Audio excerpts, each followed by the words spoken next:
What's going on, my guys and gals? Hey, I don't know if this will make the cut. I'm gonna try this right quick though. And if it does, then cool, you're watching it. If it doesn't, you'll never know it existed. I feel like I need to touch base on what's up and coming and what we've got going on. For y'all that don't know, I'm a fencing contractor and primarily fence staining, but nonetheless, it's in the fencing business.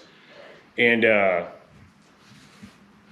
we work when the wind isn't just beating us up. And now that it's cooler in the mornings, we're starting later in the afternoon, or at least like noon, something like that, 11 o'clock. So anyhow, that's how I have time to do all this. Because, I mean, if you're thinking about it, we're just short of 3 months on this. And it's really close being a couple of weeks, and we should be doing shakedowns on it. But anyhow, let's talk about the upcoming project. So Sean, the gentleman that came by that wired up the engine, good friend of mine named Sean Ratliff, he owns Bad Habit Motorsports here in Amarillo. And he doesn't do a lot of social media. He's a lot like myself. He's an older cat and just doesn't get into it. But he's always working on really cool stuff, and he has cool stuff.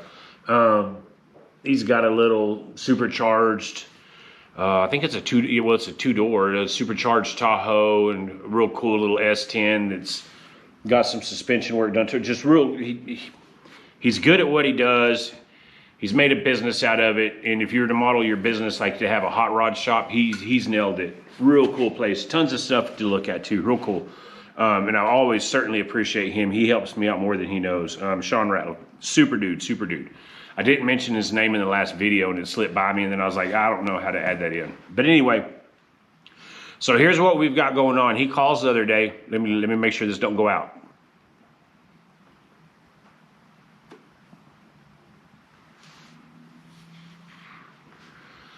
He calls the other day and said, hey, if you're looking for content, I think I have an option. And I'm like, yeah, what's up? Talk to me. He said, I bought a car a year and a half ago, whatever it was, and I never went back to pick it up. It's still sitting in the field. I was like, yeah, that's cool. That's cool. What have you got? I mean, what'd you pick up? He said, well, it's all original, good glass, good chrome, flat head, flat tires, no spark plugs, complete though. And I was like, okay, cool. I'm piquing the curiosity. Well, what do you have? He said, I've got a 50 model shoebox Ford. And I don't know.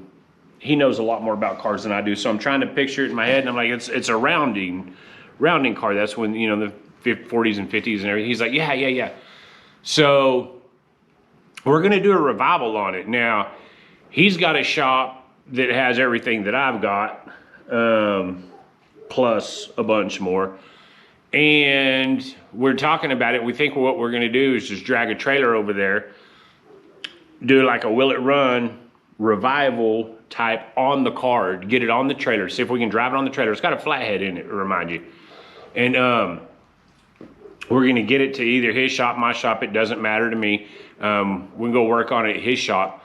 But slowly go through that thing. And he showed me a picture today of that body style of car, and it is cool. I love the round cars, the late 40s, 50s, early 60s when they had the really cool ornamental dashes. I mean, it's just a really, really neat car. So I'm really excited about that. So we've got that revival we're going to do. And if I happen to film at his shop, he's cool with it. We just have to be courteous of the clients that come in. He's got a lot of old school hot rodders. He's an old school dude. And young kids go in there too, but his primary business is custom cars that guys that have money want built and done right. So that's cool. Now, you've heard me talk about the 53 that's sitting outside. On the last few videos, I've kind of let it slip.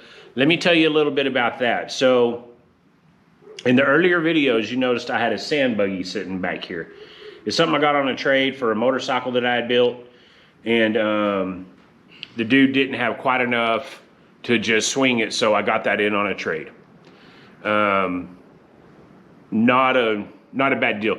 There was an equal value deal. There was a little bit of cash on top, so we both felt like we won on the deal. And we drove it around out here in the summer. I live in the country, but we have asphalt roads. It's a neighborhood, but everybody's on like 1 acre or 3 acres. So we drive around here. Last time I drove it was 4th of July, and we went to the 4th of July where my daughter's friends are, and you know what I mean? It's just fun, but it's not something that we utilize. There's a river down here, but we don't take our stuff to the river. I don't drink, and there's a lot of stuff that goes on there that's fine for most people. I just don't associate. I don't go to the river and tear up my stuff. I enjoy building it, but I don't want sand in my face. I don't try tearing up stuff just to tear it up to, you know, be cool, I guess. I don't know the logic behind it. You know, and it's fun. I get that. And I'll ride dirt bikes, but that's not something I'm into. But anyway, so I traded that sand buggy I had for this truck. Now, the gentleman that had the truck got it from another gentleman. And here's the cool deal about it. So it's a 53 Chevy short bed. It has an S10 chassis under it. That's the good news. There's some bad that comes along here, and I'll get to that in a second. So it's fuel injected engine. It's the 4.3. It runs and drives, kinda. It starts easy, but it don't run real good because it's TBI, so the passenger side injectors, you know, they got 2 big injectors. It doesn't work at all. I've done the swapperoo on it. It's getting power, but that injector's bad. I've got one sitting on the bench over there. So when that comes in, we're gonna get it running right. The transmission, either the clutch is slipping or the clutch isn't working at all. And there's no in between. So either you're taking off dead go or nothing at all. Gearbox feels like it's worn out, maybe some synchros. I mean, so it needs some stuff. However, it's got good brakes. It's got tires on it. They're not any good. So there's going to be tires and wheels. The kicker is that it's already been chopped. And it's kind of rat roddy. I'm not into the big rat rod scene. I enjoy them and I respect them. It's just never been my flavor. However, this truck isn't like all weird and gotcha. Like, yeah, you know what I mean? Like just a bunch of hobcobbled stuff on one aspect. So, chop top, no glass. The door frames aren't finished. There's a lot of work that needs to be done to it to put it back on the street. And it is titled. So that's cool. Thad, the gentleman that came over, if you've been watching videos, the one that came by and helped me put the engine in one morning, he has an S10 drag truck. So when he got his truck, he pulled all the heat and air out, all the interior components. I mean, we're talking dash, everything is out of it, and he has it all in totes and boxes. So Thad and I are going to work a deal where I can get all the interior pieces, all of that stuff for this truck. Now, with that being said, here's kind of the cattywampus deal. When they did the body swap, this is probably out. Hold on. Dang it. When they did the body swap, give me just a second here. They, essentially they removed the wires, removed the wires from the interior, cut the roof off, took the doors off, cut the back off. So they just left the firewall, the windshield pillars, so to speak, the A-pillars, they're kind of there. Left the windshield wipers, all that, and took the bottom out of the Chevrolet, the 53, and set it on top and use license plates to stitch everything together. So there's going to be a good amount of work to go through this to get it roadworthy again. But it's worth it having a title, and it's a 53 and it's chop top, so it's already cool looking. They already did the axle flip on it, so it's sitting kind of low. So you're like, hey, that piques my interest. Here's the kicker. Sean still has it. I'm gonna talk him out of it. I'm not gonna talk him out. I'm gonna pay for it. But he has a 60 model T-Bird that has rust problems, but all the dash and everything is still gorgeous in it.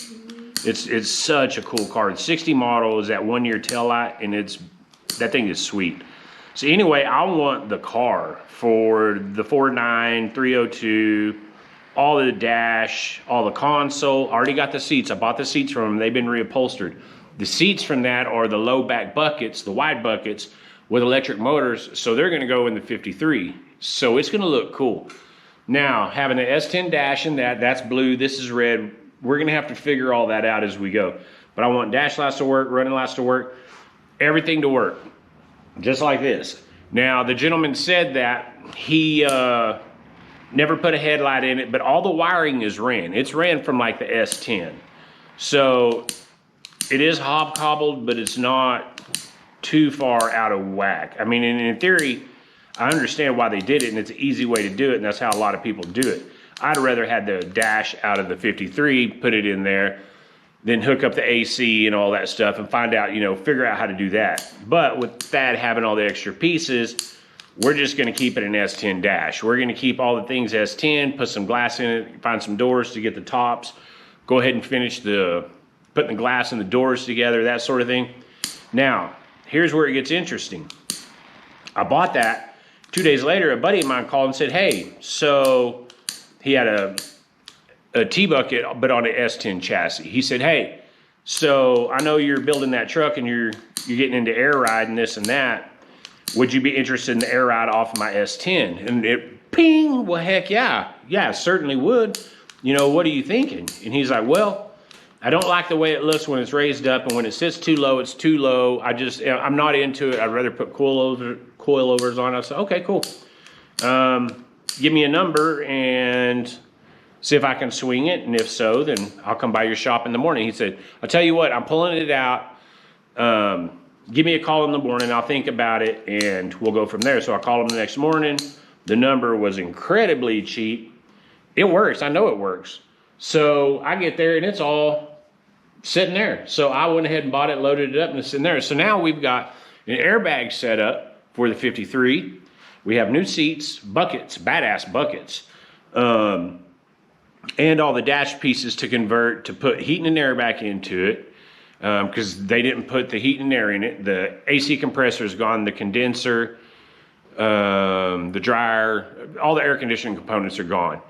But I believe with that having what he has, I can pick enough good parts out of the dash, paint everything, get the inside looking sweet, leave the outside looking kind of ratty, because it's ratty looking.